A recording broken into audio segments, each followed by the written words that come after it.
he invites President Ho to present his thoughts on the topic, Elite Leadership and Liberal Education. President Ho, please.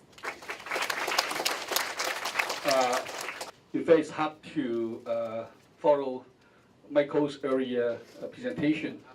So he spent 10 years in his interview studies, interviewing so many prominent leaders in the United States. But every time when I discussed his findings, there's so many interesting, exciting ideas. I think we have a lot to learn from him, from his book. Also, there is some interesting cultural dimension. I think later on we can pick up from the discussion. But now, come to my turn. Now, I'm going to give you a different perspective. I'm trying to make it a little bit more macro instead of giving a very in-depth discussion of some case study. I give you more broad, a more generalized finding of, I would call myself, a kind of learning up how to do research on leadership.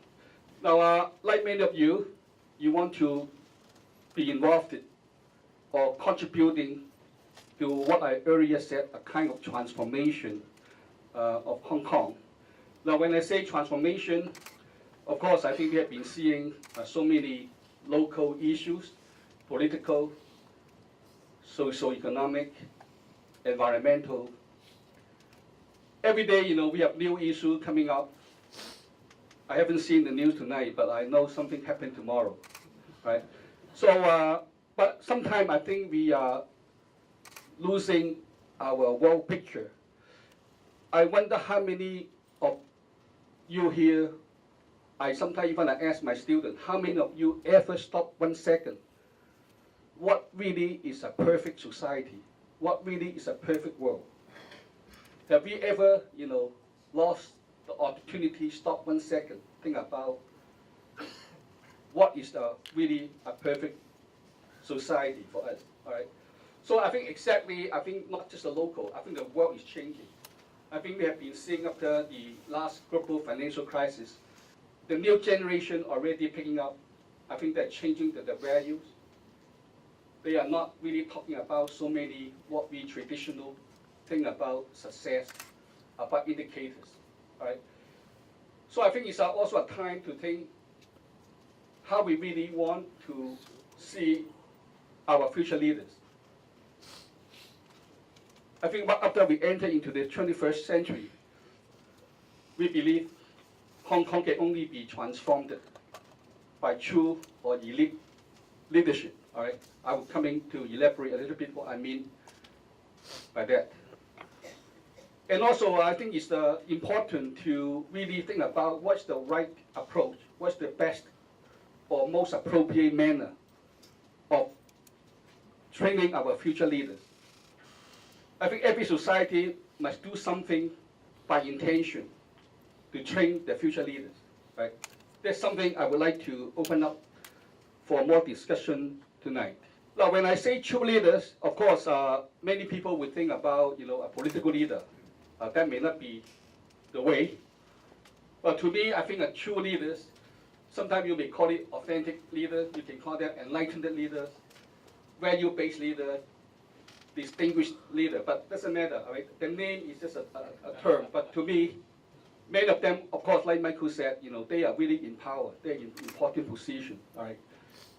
To me, they are really what I call thinker, dreamer, doers, makers, inventors, all right? They are really impacting the society, they're changing life of other people, right? I call this what I call the true leadership. Of course, I think there are many ways you can define and distinguish a true leader from a good or okay leader. All right? Hong Kong, in a way, actually we have quite good institutions. We have the rule of the law. I think we are almost free of, the way we see corruption, right? So in many ways, people are well educated. But in a sense, in terms of the leadership, I think we should really open our mind what kind of leadership we really want to train for our future generations. what makes such a true leader? Now, as some of you know, I mentioned to many people, our college launched a radio program just last year. It finished about 1 month ago.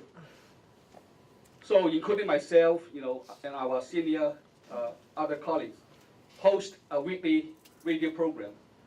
We interview 52 distinguished leaders once a week, every Saturday. I think some of my guests also here tonight. Right? So I also want to pick up and learn in depth what we really know about true leaders, how we really can pick up from them and enlighten us about how we train our leader in higher education. Well, of course, I pick these people because some of them I know them. They are in real important positions, in power.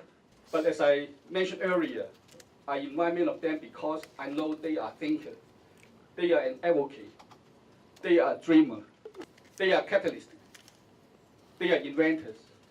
In a way, I also believe they are changing life of the society in many ways. Right? I'm not going to go into individual findings. There are many, many interesting findings. Actually, we are compiling a book of all these interview findings. I think a lot of interesting personal stories about each of the guests I interviewed. I think you can imagine, over the 1 hour radio talk, I came up with 2 most interesting questions. I think most guests feel most excited. Can you guess? I think if you ever listen to the program, I use a very standard framework. I ask the guests almost the same question. All right?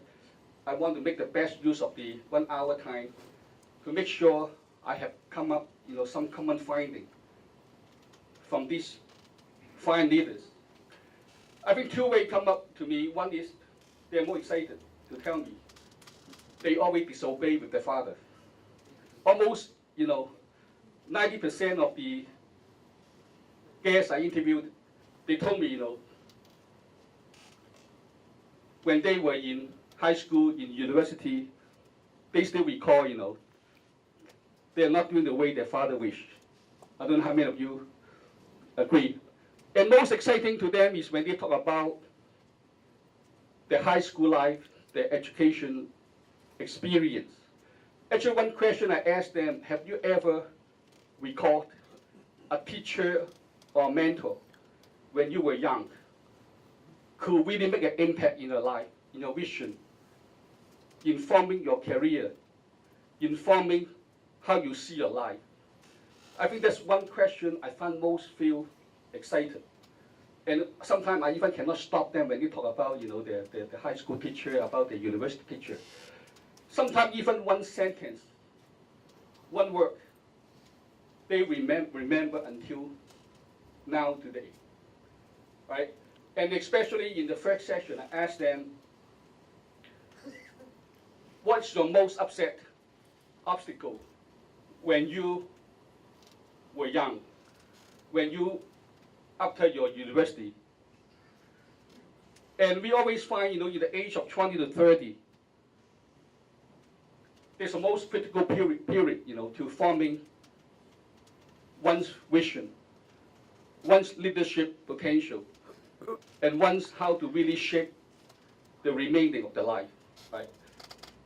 And interestingly, most of the leaders I interviewed, they all told me the real life story, how they face the most important challenge in the age of 20 to 30. Most after, right after the university graduation. And the lesson they learned, the biggest challenge, biggest upset in the early stage will really benefit the whole remaining of the life. And in fact, almost everyone I interviewed, they can call a teacher or mentor could really help them to transit and form the whole remaining career in terms of their career capacity, in terms of leadership capacity. Of course, another most exciting question, I asked many questions, quite serious, all right? If you ever listen to the program, you can always click the website and listen every story. And most exciting of I asked them to play a song, right, of their choice.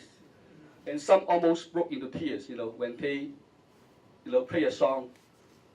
They can recall so many, wonderful memories.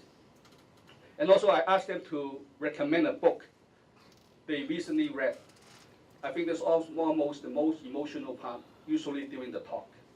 You can see actually leadership is not really something just about power, achieving a task.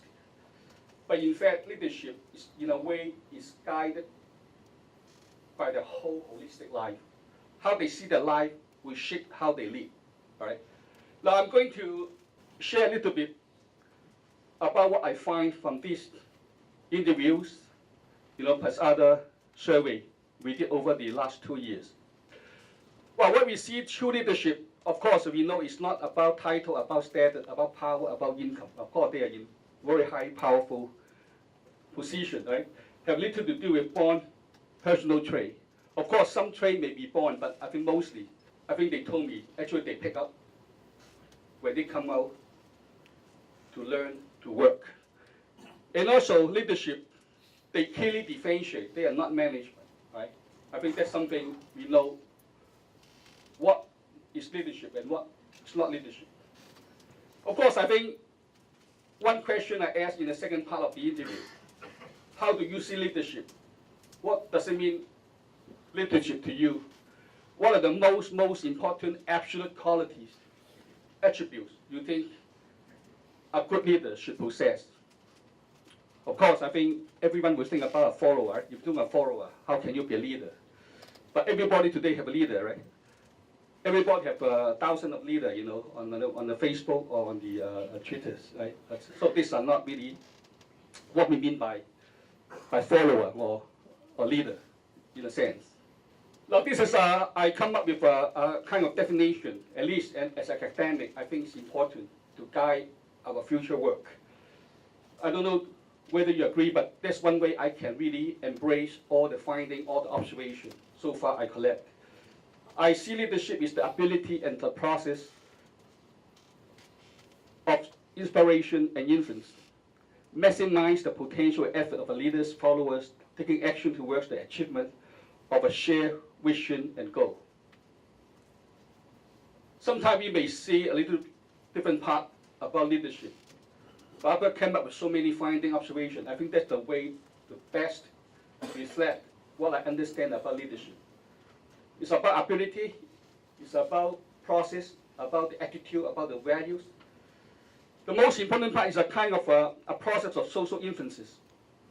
I try to maximize the potential. You just don't deliver the task, don't deliver the product. You try to maximize your followers' potential, the effort. And also, the keyword is action, all right? You must really put things into actions to achieve a common shared goal or vision. Now, of course, I don't want to bring you back to what you learned, from many leadership. What I'm trying to say is the trait theory we learned from textbook. Most leaders I interviewed, they find there are very little traits which are born, right? Most actually are developed or made by learning, by experience, by life experience. And also most leaders I interviewed, they all agree, actually many of them never take a formal lesson about leadership, right? And I can find most of them believe it's a kind of situational and kind of contingency model. Some traits are more important in one case, maybe less important in another case. You can be a good leader in one organization, one occasion, but you may not be a good leader in another context, right? And we believe there are many styles about leadership, okay? There may be some, the most convenient way I classify the style, one is you have a common goals, common goods, versus you pursue more on your personal goals. And also, there are people, they are more task-oriented versus those people who are more people-oriented. I'm not saying which right or wrong. I think it's a kind of style. Right? Every style can work, can deliver, can be a great leader. And also there may be a kind of a model, you try to be more autocratic, versus you try to be more democratic, participative, versus more laissez-faire, all right? And also, there's one important finding, values against success. I think for the most leader I interviewed, I can tell actually they talk very few about success indicators. I think I try to echo what Michael just mentioned. I think the value, a lot of things actually are quite intangible to guide the life, to guide the leadership. Now, this is what I find from my observation, from my research finding, discussed with my team members.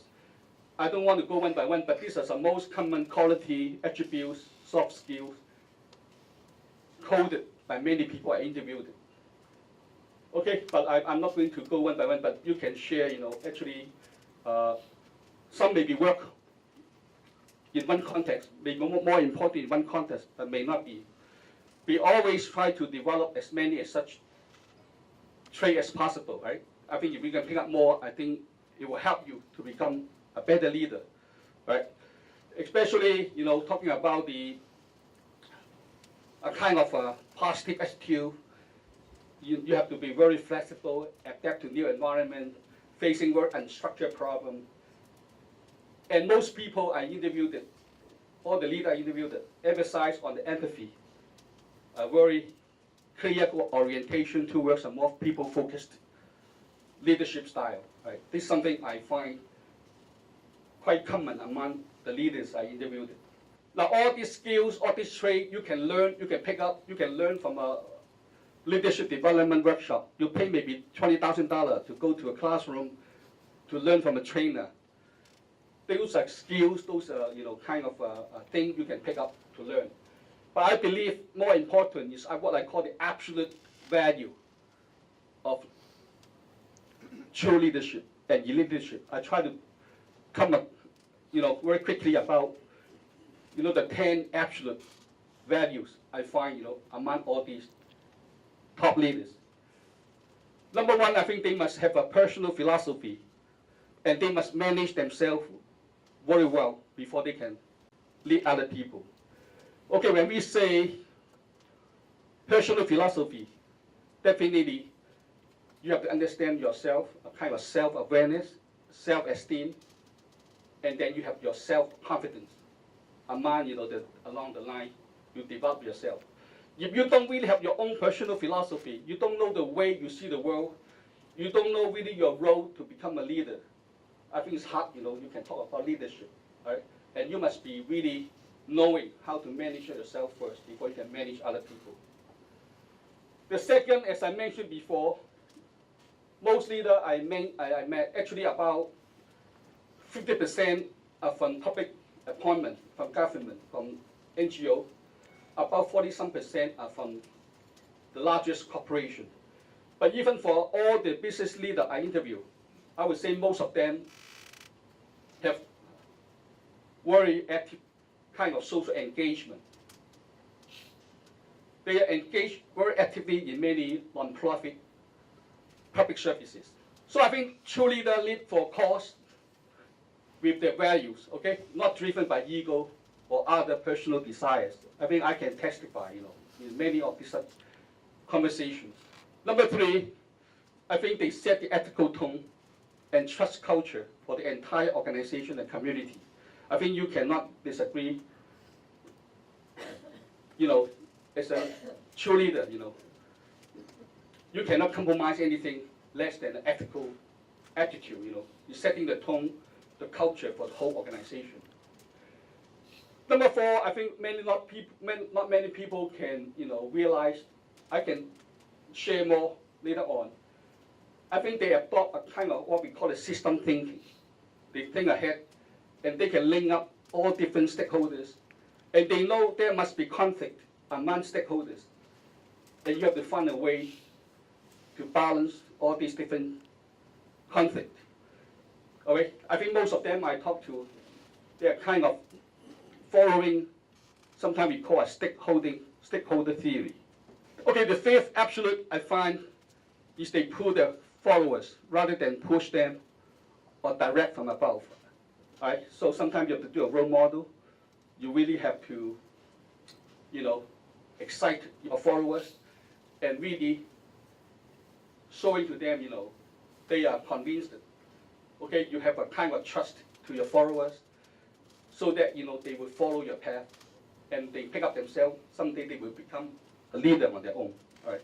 And sometimes they really have to put their hands on and direct, really as going a sign with your followers and not from the above. Number 6, I call the window and the mirror concept. I think very simple. That means whenever you go find things good, you give credit to your followers. All right? You praise them. You feel proud of your followers. But whenever they mistake, criticism, you don't look at the window, you look at the mirror. The one you criticize, to take up the responsibility, of course, is yourself, the leader. Right? This I call the window and the mirror concept. I think I heard many stories about the leader guests I interviewed. They quote so many good examples. How they really share the credit and motivate their followers, inspire them, and how often they pick up the mess, pick up the criticism, and fix the problem, behind the scene. Number 7, I find, most of the leaders, they are calm, responsive in the face of upset and crisis. And also, like Michael earlier said, the most important test of true leaders sometimes always happen in crisis, and they turn crisis into opportunities. Number 8, they create more leaders, ensuring impact lasts in the absent. Sometimes when we say the leader come in, you see the glory. After they go, change turn back to the original state. Because they don't create the leaders, the impact will be gone after they're gone. All right? So I think a true leader really have to see how he inspires and how she can create more leaders. And the impact will last even in the absence. Number 9, I think they're still of something bigger than themselves and seldom personalize what happened to them. I don't know why. All leaders I say, they have very strong EQ. They clearly can separate about what are the organization, about the community, and not mix things with their own personal feelings. All right? I mentioned sometimes they receive many criticism. They have to handle many very complicated, pressure from around. But they clearly know they are making decisions in the best interest of the institution, right? And they will not be disturbed because all this kind of criticism, pressure, because they know they are making decisions in the best interest of the organization. And the last attribute I try to, bring up, of what there are many others, but at least I pick up these 10 for our discussion. What their heavy responsibility, outweigh their parent entitlements, and also sometimes they have to willing, happily, to take up personal sacrifice. Right? Now this I call the absolute of true leadership. Right? Of course there may be others, but at least I think that's something I find most common I can learn from all these distinguished leaders in every area. Now then, what do you mean by training our future leaders? I think it's important. All right, I believe to transform Hong Kong. I said we have already have the good institution with the law. We have everything. All right, except I think we need true leaders. To transform the values, I think we start with education. All right, the most important place you want to transform this kind of leadership values, we have to start from higher education. And I believe we must start with liberal education. We believe leadership education can be best accomplished through a broad-based liberal art education approach. As you can see, most leaders I met, I would say they all subscribe to what we call a liberal art approach to life. As I mentioned, they are guided by their personal philosophy. All right. So I think the broad-based liberal art education approach should be the best. But unfortunately, I think in Hong Kong, I don't think people are convinced. Even many peers I know in Hong Kong, policymakers, educators, I don't think they really believe this is so important for Hong Kong to nurture our future leaders. Now, I just quickly mention, what I mean, the value of liberal art education, because they help to build a personal philosophy and value. We want our kids, our students, to really know and think and dream what's a perfect society. 11, I think at least in a 4-year undergrad education, I want our students stop for a while, have a chance to dream, to realize what they mean for perfect society. I think the kind of personal philosophy and value will inform every decision they make in the remaining life, the relationship with the organization and the people they lead. I think that's very, very important, right? Unfortunately, in our traditional culture, it's a kind of rote learning. I think we really don't encourage much in asking questions, in really knowing how to think. Right? I think in liberal art education, we really want to open their eyes, free their mind, and think about what to mean by a perfect society to them, and so that they have their own philosophy to lead the organization in the future. Combining the breadth and the depth, and also a broad vision from interdisciplinary perspective. I think Michael said very right.